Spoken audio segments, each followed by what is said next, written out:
Assalamualaikum and hi, my name is Ardini Aisyah binti Ahmad Tarmizi and my metrics number is 214934. In this video, I'll be presenting about my past presentation and self-reflection project on the course FCE3804 or Early School Experience. So this is the overview. I will be talking about introduction, overall reflection, and conclusion. As for the introduction, we have school background, the history of the school infrastructure, and classroom. So this is the school that I have chosen. It is called SMK Putra, or the full name is Sekolah Menengah Kebangsaan Putra. It is located in a village called Darau in Besut district and in Terengganu. The school's grade is TS25 cohort 7. The category is daily secondary school. The school's vision is developing individual potential through quality education, and the mission is excellent schools producing distinguished generations. And this is the school's logo and the school's main entrance. As for the school infrastructure, this is the pictures that I've took during my 10 days past experience. We have the school's assembly ground. So this is where the students and the teachers assemble every day except for Thursday, because they will be at Surau Abdul Latif. This is the school field, also doubles as a rugby field.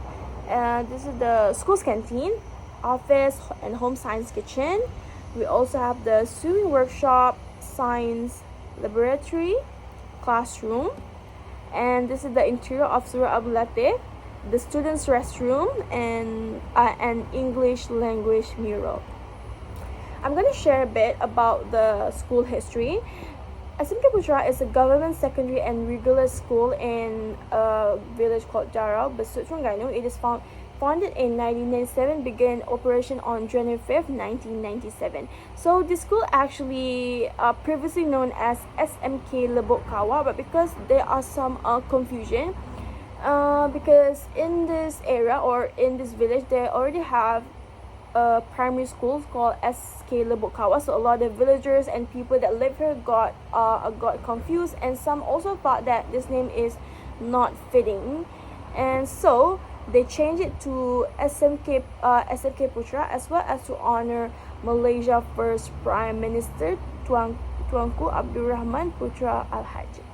Also, the name Putra symbolizes quality of nobility, high status, and excellence.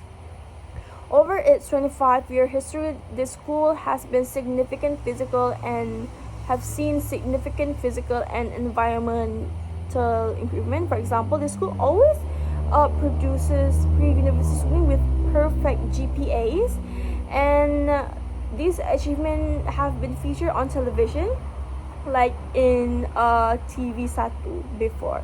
And this school also has a Muay Thai athlete that has competed in the 32nd SEA Games in Cambodia.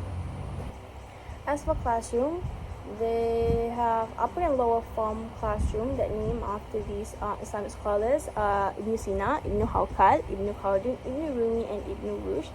These classes are ranked according to the students' academic level or academic proficiency.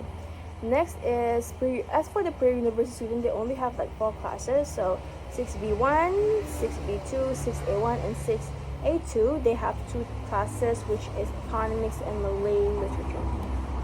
Now I'm going to be reflecting on the teaching and learning process that I have observed. First of all, as for the strength, it is very engaging, especially when you play charades with your students. Your students really put all of their attention to you because they need to think and focus of a possible answer of the action that was being acted out by the teacher.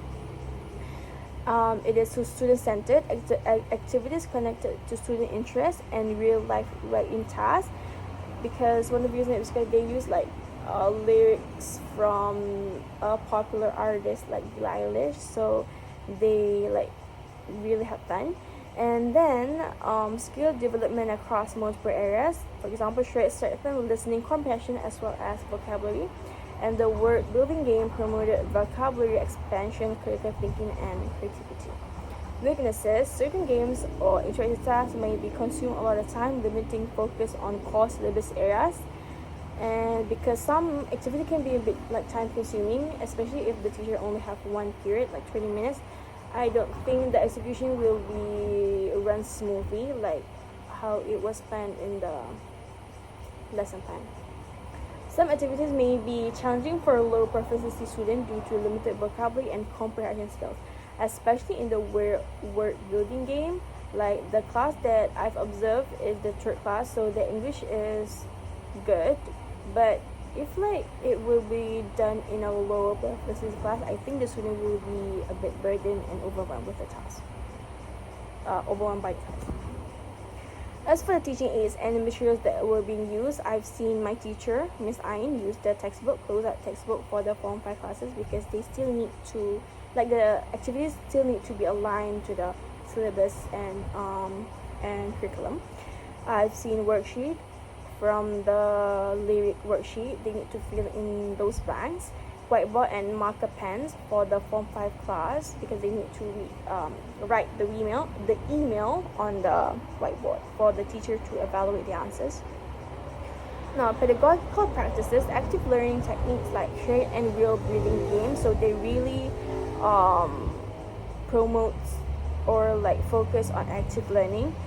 Next is student-centered approach, such as the teacher uses popular music and real-life scenarios for their tasks, and integrated skill development lesson combine listening, speaking, reading, and writing. It promotes holistic language skill development. Next is preparation of lesson plans. So first of all, they need to really define what students should know or be able to do by the end of the lesson. They need to set clear learning objective, and they need to take into account student proficiency levels because not all students are the same. Like if you try to conduct an activity or a game that is a bit hard, for example, like activity like role play activity from scratch where they need to think of a script and everything, like as for low proficiency student, I think that task will be a bit burdening for them. And lastly is time management. Allocate time for each activity to maintain lesson flow because some activity may be take a lot of time than the other activity, so it is vital to really allocate time for each activity in the correct way. So, and you also can use like your teaching period like in the best way possible, or you can utilize it as much as you can. Now is the implementation of HOTS in the classroom, or high order thinking skills. First of all is the word building game because they literally need to form new words, promote creativity as well as critical thinking. And email writing, the student need to apply practical writing skill to draft an email using descriptive vocabulary. And then charades, student interpret gestures and analyze possible verbs. So now we'll be talking about the school and work culture in SMK Putra. As for the school culture, we have formal assembly on every Sundays. Thursday religious activities where they recite Yasin together, and then they would pray Sunat Duha and Sunat Hajat together. As for school arrival time and class schedule, they need to be on time because class starts at 8 a.m. So they need to at least be at school at 7:30. Daily Quran recitation, they will be like every day they will recite 1 or 2 pages of Quran, and the ustad will explain the verse, the meaning of the verse. So this really like create a fresh start for them before starting their lesson in the morning. And then is the uniform code and appearances. As for the female, they need to wear the baju kurung, and as for the male, they need to wear the white shirt and the trousers. And aside from that, they have the uniform units attire according to their respective unit and they also have this t-shirts for satu murid satu sukan or satu M satu S. They need to wear the t-shirts so it is a bit easier for them to do physical activities and as well as sports. As for the work culture, we have welcoming environment. Teacher greets student daily, creating a positive atmosphere and promoting student engagement. Next is collaboration among staff, because staff members actively collaborate, openly sharing feedback and ideas to address challenges and enhance teaching practices. For example, in meetings, they would conduct a meeting every week or every 2 weeks. And then a student-centered focus, where teachers prioritize student needs, working to provide high quality education in a supportive setting and continuously improving through guidance from experienced colleagues. Commitment to time management. Teachers arrive early and maintain punctuality, ensuring organized and efficient learning environment. Lastly, they use the use of technology for coordination, because they use the official WhatsApp group to post agendas and updates, ensuring everyone is informed and prepared for the day's activity. This fosters effective communication and smooth school operation. As for the strengths, I can see that this creates like a supportive environment, and it is like a community where they work together. They are also very dedicated. For example, the dedication to conforming to these rules. I can really see that. And as for the weaknesses, I can say is that the limited flexibility in routine, or because most of the religious activities are done in the morning. Sometimes won't have enough time to start to run the full lesson. So I think that's one thing. And the next is maybe are reliant on traditional practices, because they are accustomed to the culture and to the practices. Maybe they are a bit hesitant to start something new or something innovative. Okay, as for the importance of school and work culture for teacher professionalism and how it is important, I think it's because it establishes clear values and expectation, because it promotes responsibility and collaboration among staff and students.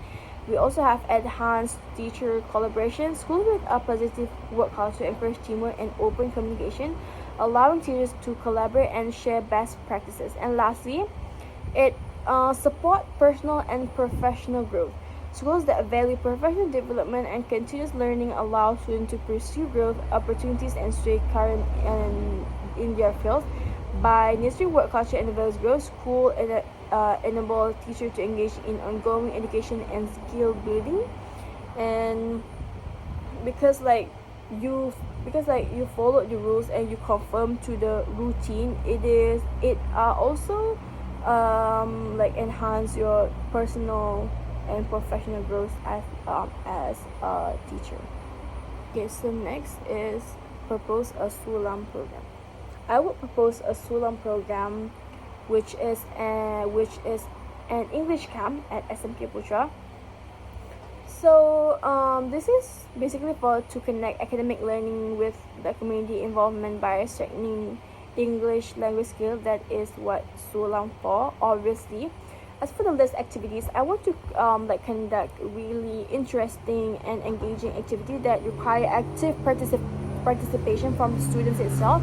For example, spelling bee, role playing, and scavenger hunt, and as well as interactive workshop that strengthen language skills. This is because hands-on experience will help students to build confidence and enhance their critical thinking abilities. As for the student, it can enhance leadership skills in student, and this type of program it focus on holistic language development. So it's not just one skill like writing, it's a well-rounded English learning experience. As for the school, I think this will improve the language outcome in SMK Putra student in a fun way, but it's also very engaging and effective to the students.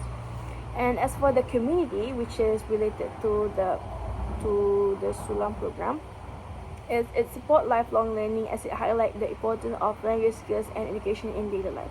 So it makes they think that it is important to keep on learning. It doesn't stop only during school or during an exam. You still need to learn English or speak English even in real life situations. As for the conclusion, I think Paul's offered practical exposure to classroom environment, helping future teachers understand the dynamics of teaching, classroom management, and lesson planning, and as well as bridging the gap between theoretical knowledge and real world practice. Because when I done my Paul's, every classroom is different, every student is different. So even when you have your lesson plans and everything, there are going to be days where it won't be run as smoothly, and you need to know how to adapt with those situations as well. And then it really Pause gains first-hand experience in essential teaching skill, including student engagement, effective communication, and adaptability, preparing us, including me, a future teacher, to manage diverse classroom needs confidently.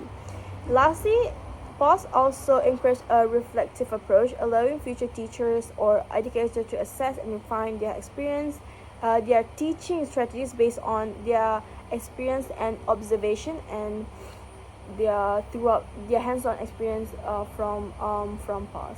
Yeah. So from Pause, I really say that even though we learn about the theory and everything, a lot of unexpected things may happen throughout our teaching profession. So I think you can see it in real life, how schools and how students behave, and how how teacher thought in the classroom. I think that is everything. Thank you very much.